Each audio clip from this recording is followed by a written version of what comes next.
8 things about Threads you needed to know yesterday. Let's dive into it. These are the things I wish I knew on my first day on Threads, and here they are. Here is a little known way to increase the amount of eyeballs you get on your profile as a beginner. I'm going to scroll through this dude's post. He's got a large following and he's a creator I really admire. So I'm going to go and like their comment, give them a read as well. Like, you don't want to like something that's politically incorrect or something you just wholeheartedly disagree with. Okay, why did I just do that? Think about all of these profiles. They don't follow me, I don't follow them. This is their activity feed. So say I've just liked this person's comment. This person, Kyle Rossi, will see I have liked their comment and my profile will appear in their activity feed. My profile would not have appeared in their activity feed had I not liked their comment. So if my profile didn't appear in their activity feed, how do they know about me? They wouldn't have. That little hack is a way to get more eyeballs on your profile when you're starting out. I just liked 20 comments. Maybe one of those people will follow me. That was pretty low friction to make that happen. I don't see many people talk about that. It is a tactic. You can use it or ignore it, but there it is. I wanted to be honest with you and tell you that I still do that. So, commenting and engaging. You've heard about why commenting and engaging is good. Basically, I think of it as a way of boosting your post's relevance on the feed. Let's say this is getting lots of comments 8 hours after it was posted. The sooner you reply to a comment on your post after it has been posted, the more it will be boosted.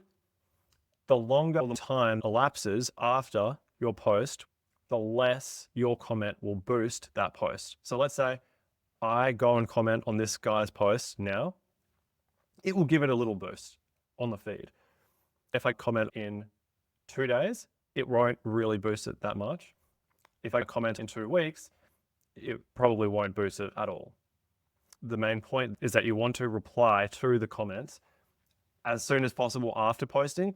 I have been really bad at doing this recently because I have been prioritizing our community and simplifying some lessons within it. However, that is the ideal, to reply and engage with people who reply to your post as quickly as possible after you have posted it. This is the anti-post and ghost strategy. You do not want to just post and then ghost people who reply to you.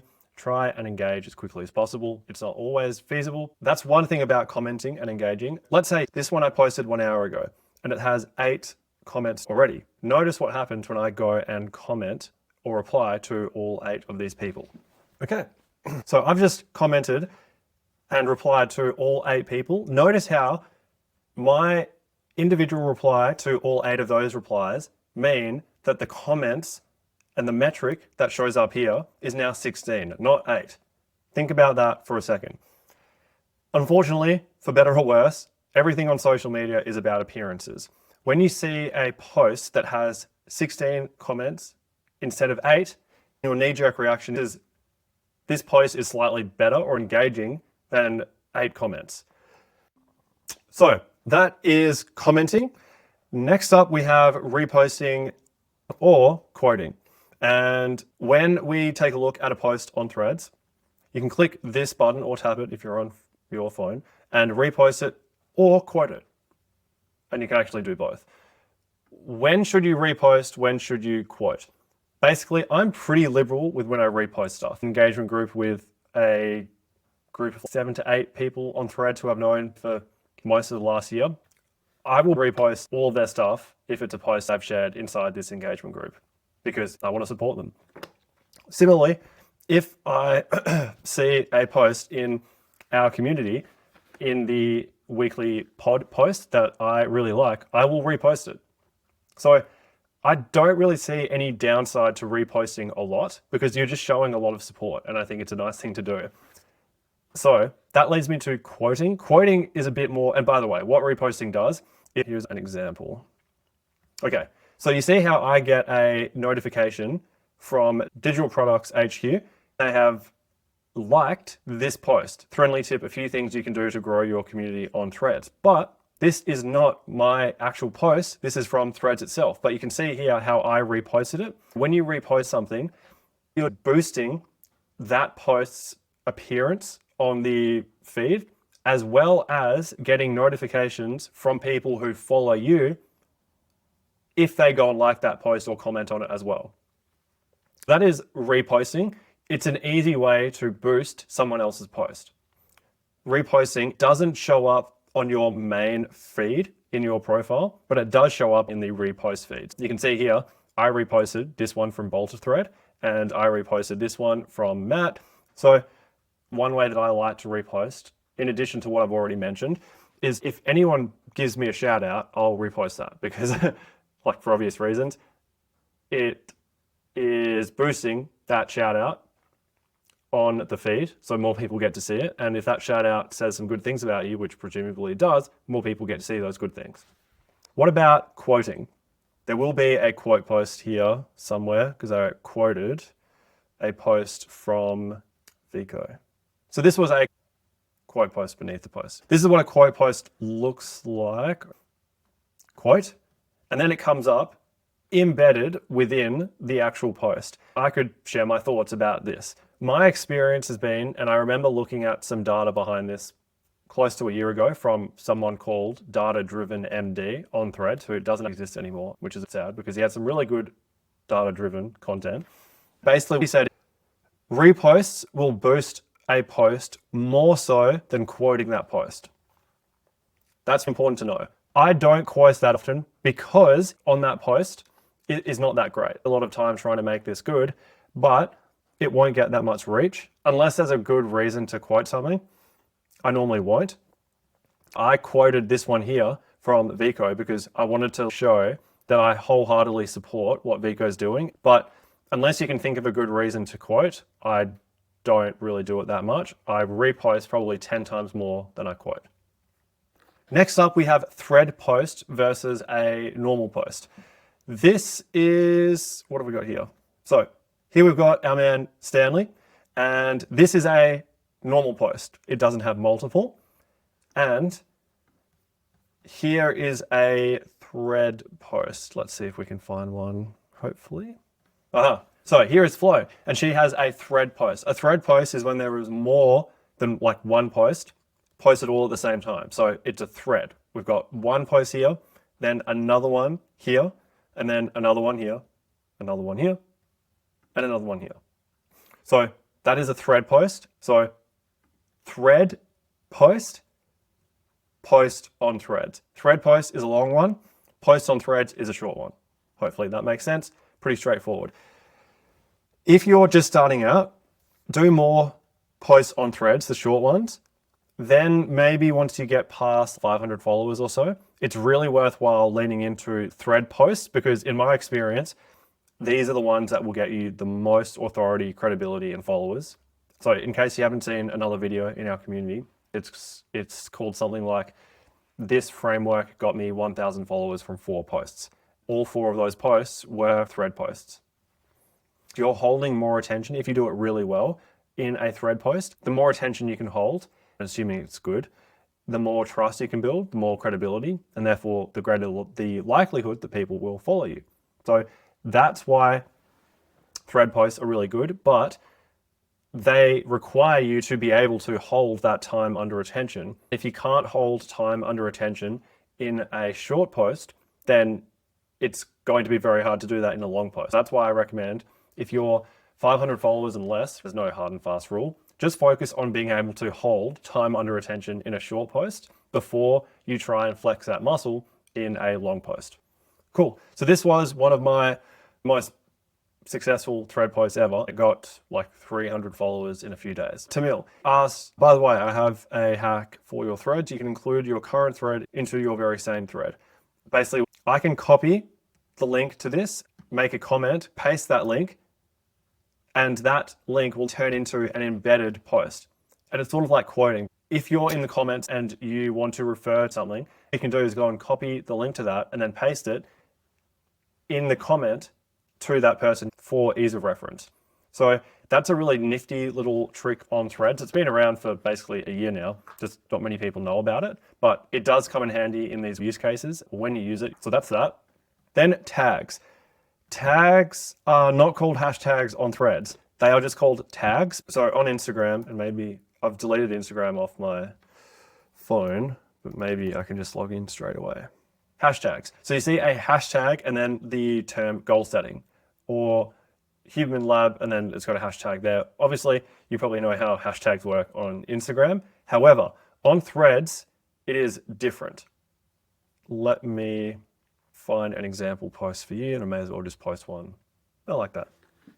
Okay, I looked at my drafts folder and found a post that I want to post. I copy and pasted it and then archived it. That's basically my content system in a nutshell. Now I'm going to go post it and show you how I would use a tag. So I paste it here, and now what I want to do is choose one word in this post that encapsulates the post the best, or basically one keyword that is the most likely to be searched for on Threads.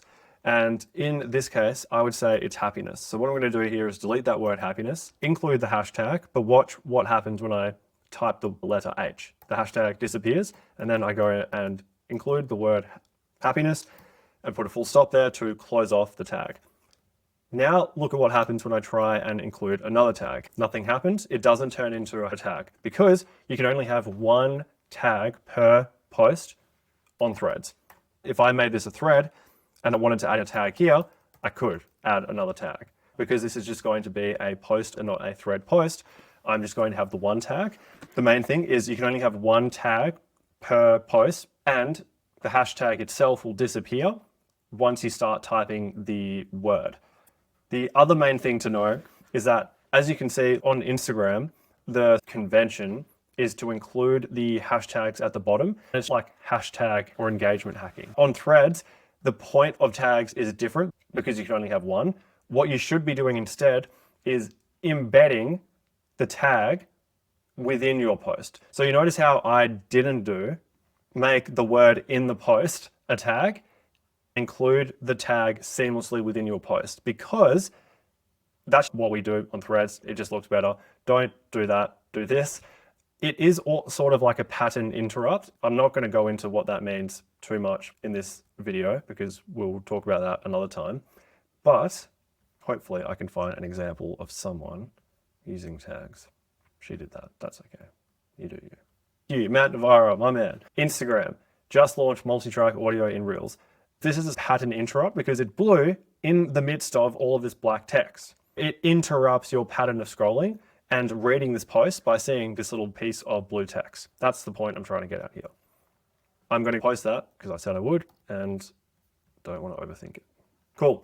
We're almost there. That is tags, customizing your feed. Unfortunately, I can't do this on desktop, but on your phone using the Threads app, if you swipe right on a post, it will show you this little thing that pops up, and it's a way of saying, yes, I like posts like this. If you swipe left, it's saying, no, I don't like posts like this. And basically what that enables you to do is customize your feed or tailor the algorithm to your tastes and distastes. So that's pretty cool. So let's say I see this from Evolving AI and I don't like seeing this sort of content. I could swipe left on that just like I would on Tinder. I could swipe left on that and say, okay, Mr. or Mrs. Algorithm, I don't want to see this stuff anymore. Don't show it to me. Or I could swipe right and say, yes, I want to see more of this. And that will tell the Threads algorithm that you want to see more of it, and it'll do that. Anyway, that is customizing your feed. Last but not least, this is important stuff, and hopefully you've learned some things. Last but not least is sharing the link to your post in the weekly pod post in our community. What is all that? That was a mouthful, but basically, let's say I want to share this post in the community so we can all take a look at it and engage with it. I'll copy it, go to the community, go to the post of the day, jump to the latest comment, paste. Do this to increase the reach of your posts. Don't forget Forget to delete everything past and including the question mark in your thread post link. You can either copy paste straight from the top bar in your browser or manually delete it when pasting the link here. Notice how it's the same link, but everything after the H, including the question mark onwards, is deleted. Why do we delete that? The wrong links make your reach drop immensely. They're trackers, technically, and threads can watch us, and worst case scenario, we can get in trouble. So if you're sharing the full link, not only are you jeopardizing the value of this weekly pod post and potentially ruining it for everyone, but you're also immediately reducing the reach of your own post. So there is no reason to just not do this. All right. So what this would look like for the post that we've just posted is I've pasted it. All I'll do here is highlight everything, including the question mark onwards, delete it, and now that is good to go and share. So a quick recap. Liking lots of comments gets your profile to show up more times. That's what we went over at the start. Replying to everyone boosts engagement metrics, e.g. 8 people comment on your post. You reply to each comment, and now the comments / replies metric shows. So that's a matter of appearances, and you may as well do it. Reposting or quoting, TLDR, repost liberally. Reposting, it's an easy way to show support, and it does boost the post on the feed. Quoting, it doesn't do that much. Quoting is more like a symbolic thing and a clear sign of support for something or someone you've seen on threads. Thread post versus a post on threads. Thread post equals long form post. Post on threads equals short form post. Get good at these from 0 to 500. Lean into these from 500 onwards. Time under tension. Linking posts in other posts. Incorporate the tag in your post instead of just putting a random tag at the bottom. You can customize your feed by doing two things. Firstly, you can swipe right, and this will tell threads you want to see more posts like this. And then if you swipe left, tell threads algorithm you want to see less posts like this. And then copying links, you want to delete everything after the slash. All right, happy days. So I know that was a long one, but there is your crash course on threads. There are the 8 things about threads you needed to know yesterday.